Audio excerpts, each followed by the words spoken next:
Hauzik thoiba Manipura thoibe irang singa mai leina May 2023 tagi horakhiba lan asida masamakna tamjarakpa wari ama lakhochabani tragic story yam wakhan nungaitana tamjarakpa wari mate khijitang mayamna tamjage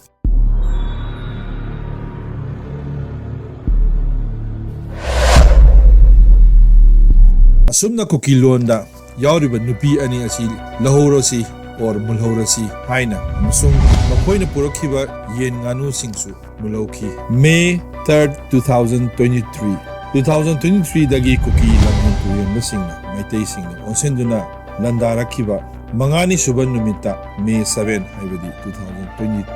dasu leimatakta yoshilakuna numit adumaktada masagi yum thadoktuna hingnabigidamak Lanjenlakpa hujik fauba Bishnupur district ki ningthokphongda leiba Mangolnganbi college ta hangliba relief camp on present situation the sangjafam laurak libi masagi sahi kunsamata surabi oinam ongbi bita channel sibu ahan boyne yengbiriba khwaipunamak like share amasung comment tawbiramu somgi mamal yamnaba comment box ta isinbirawo aigi sum motivate oijagi mayam sungsoi soruna share comment amasung subscribe toksinbiba kawbiga makha amuk dijarak makhoina Lanjenlakpada gari tongna thorakpa matamda nganu yen yumda yokchaba purakhi lambida thengnaba kukisingna namduna nganu yen singadu biki aduga makhogi londa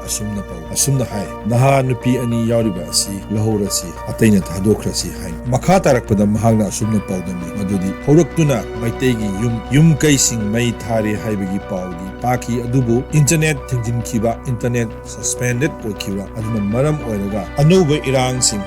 anuba paws phangmamki maram asina karisu thoidokna tauroi haiduna thauwa sadana adumak lethokkhibani mafamdu adubu lan horokhiba numit date 3 2023 lan horokhiba numit ki nonganbada phangna chanaba singna telephone tawraktuna maitai singi yamlaba mioi sing thorakpa yadana laikhre haiba paw irangi fibam phatre aikhoisu safagadaba mafamda leiro haibagi paw fangki leimatakta makhoina leiriba leimatak hairiba mafamduda subnagi maitegi yum ahum mari khaktamak tabani maitei ataidi kom amasung kukisingi ngaktani lanjenbada maru oiba pot chaising yomsinduna thoraknaba honi paw amasu fangki madudi kukisingna JCB sizinaraga lambi sing tawkhairaga gari chatpa yadanaba haibagi paw taki paw adudagi aikhoi siba changba anigi langdaida leiba haibadumak oiki adubu laibak fabadagi khulgi khul ngakpana aikhoi ngak sebigani karisu tawhalloi haiduna sana thaknaba fawba piraktuna kharanidi leiki adubu numit kharani adu yum amat khattagi manungda aikhoi maitai kharado pulap punsinduna laiminarakpani ahal amadi pikliba angangsing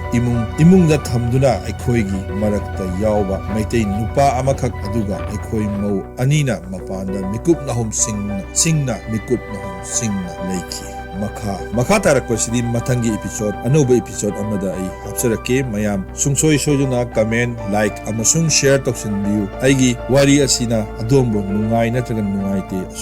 asomgi feedback du pibiram ngasigidi kanana bayatang nijari mayam punamapu thank you everyone thank you